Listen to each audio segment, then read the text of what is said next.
Hey everybody, Jason Golden, the Golden Realtor, here with keeping it golden real estate hot topic. So what are we talking about today? Well, I get asked a lot of the time, is it a great time to buy real estate here in Dallas or is it not? Here's my take on that.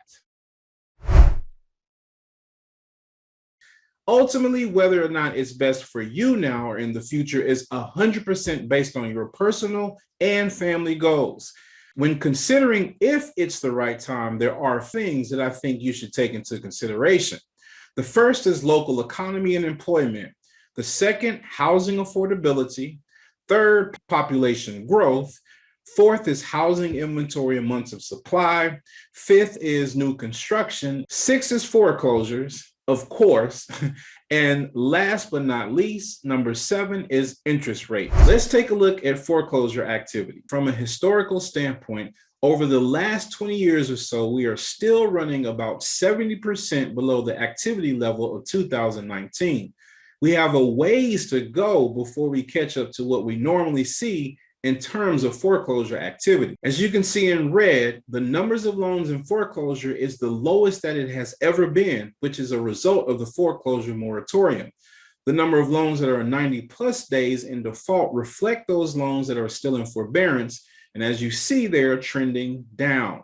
If things were getting worse among borrowers, the trends would be increasing rather than decreasing. Now, the forbearance program was initially for 6 months, but it extended to 18 months so that borrowers didn't have to make their mortgage payments. The number of loans that remain in the forbearance program continues to decline, as you see here. 84% of borrowers have exited the forbearance program. There are about 1.1 million that remain in forbearance. As the moratorium ends, the majority of homeowners in forbearance seemingly took advantage of the payment deferral or partial claim.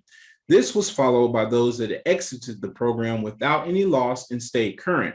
Less than 1% left the program without a plan and ended in a deed in lieu of foreclosure, short sale, or something other than other successful exit options. Now, the remaining 15 to 16% are presumably the most vulnerable. FHA borrowers, for instance, typically have less equity in their homes due to low down payments, as well as the potential to have less cash reserves. And because of that, they may have fewer choices. As of July, Dallas, Plano, Irving MSA was ranked in the top 10 most threatened metros based on FHA delinquency.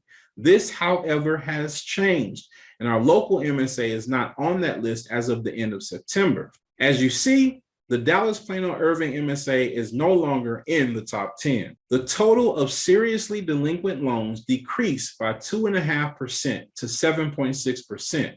Based on these trends, it is expected that more borrowers will exit the forbearance loan program successfully by either taking advantage of the exit options that are available, like loan modifications, or extending the term of the loan from 30 to 40 years, or selling their homes, the latter of which would help to resolve the inventory shortage. But rest assured, it is highly unlikely to be an influx of foreclosed homes to flip the local market from sellers to buyers. So yes, there will be foreclosed homes that hit the market. And yes, there will be homeowners that exit the forbearance plan and need to sell their homes. But this will not flip the market. And this is not the same housing market that it was in 2008, 2009.